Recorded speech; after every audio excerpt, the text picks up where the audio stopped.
So there's been a lot of talk about the value of data in building artificial intelligence. But what about the AI that learn not from data, but from experimentation? And these are the AI that are constantly surprising us with the solutions that they come up with, solutions that we humans may have never even considered. What do I mean? Well, Alphago, DeepMind's Go-playing AI, can already beat the top human players at the game. And it uses this play style that's distinctly different from how a human would play. Alphago might make a weird move that looks like a mistake, only for you to figure out 10 turns later it was actually a crucial play. In robotic control, we're seeing AI that can use really fast trial and error to learn intricate and precise movements just from competing against other AI. This is a pair of humanoid robots that are trying to land a soccer goal. And while the red AI has a pretty nice kick, the blue AI is a step ahead and can cleanly block it. And all of this is without any human instruction. We never told the AI what a kick or a block looks like. They just figured it out, trying to get the ball into the goal. We're also seeing cases where AI can come up with these completely ridiculous solutions that we didn't even know existed.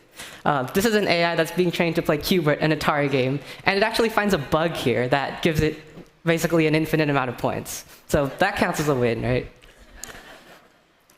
But can we honestly call any of this intelligence? Not really. See, most of what we consider artificial intelligence today are neural networks. And these are mathematical models that take in some input, like the pixels on an Atari screen, and give an output, like which button to press. And we repeatedly tweak the parameters that make up this network through a process called reinforcement learning, which is essentially trial and error powered by really fast computation. Starting from a network that just acts randomly, our AI keeps on experimenting and gradually increases its tendency to do things that lead to its goal. And on certain tasks, this works really well. The problem is, every time our AI sees a new task or is put in a new environment, it has to start this whole process over again, which isn't very efficient and certainly not human. So to really bring forth this intelligent AI that can learn and think like humans do, we're going to need something more. For me, the field of artificial intelligence is like this grand challenge of bringing strong AI to life. After my sophomore year of high school, I spent my entire summer just going through courses and lectures online and figuring out how everything in this field worked. There was one group in particular that kept catching my attention. OpenAI, this research lab whose goal was to safely make intelligent AI a reality. And there's actually an entry in my journal back in 2016 that, first of all, says OpenAI is really cool. And second says, email some of the professors and try and get into the discussion. And this is such a crude plan. Like, who would listen to some random high schooler? It's almost like an AI wrote my strategy here. Thankfully, there were some amazing people out there who were willing to lend me a helping hand. So that summer, I walked into OpenAI with a mission. Let's figure out how to put the intelligence into AI. Well, I did a lot of thinking at my desk on what the next step in AI could be. I did a lot of scribbling on paper and debating over lunch, but the biggest revelation came when I spent my daily train ride home playing games on my laptop.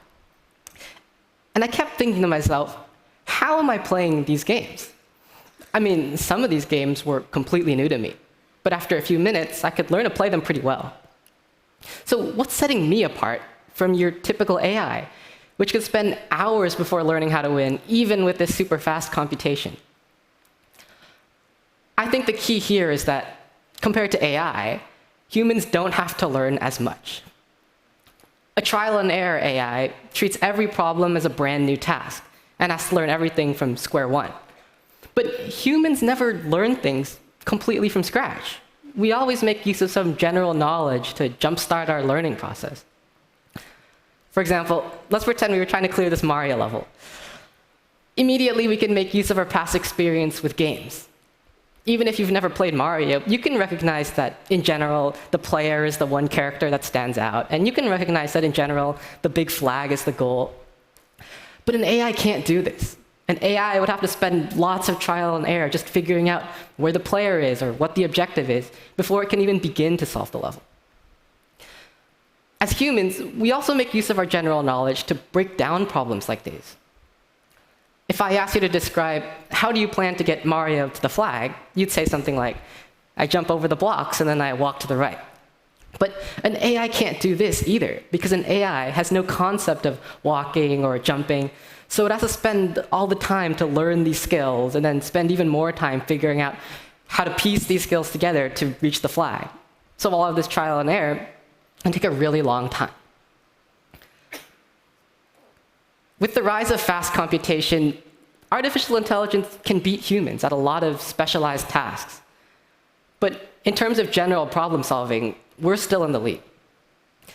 So I think the next step in AI is to figure out how to give them the best of both worlds, the precise, fast reactions of computers, and the general knowledge that gives us humans our super efficient learning. So that's what I've been trying to do, and I want to show you what I've been able to do so far. This is an ant robot that's trying to solve a bunch of mazes. And for your typical AI, it takes a long time because the ant first needs to learn how to walk by finding the right combination of picking up and moving its legs. And then it needs to figure out how to put these walking bits together to actually solve the level. And then you'll see it actually takes a shortcut here with this enemy. Yeah. And then every time our AI is put in a new maze, it has to start this whole process over again. But what if we tried something new? What if instead of having a single neural network that would have to learn everything, we had a bunch of smaller neural networks that could learn these useful skills, and then one network on top that just selects which skill to use? And the key here is that these are general skills that are useful in all mazes. So now if our AI encounters a new maze, it only has to relearn this very small portion of its network. Well, this is a solid idea, but if a human has to go and hand engineer what these skills are, we're not really making much progress. The highlight of our method is that using a slightly different training procedure, our AI can actually naturally discover what these useful skills are without any human instruction.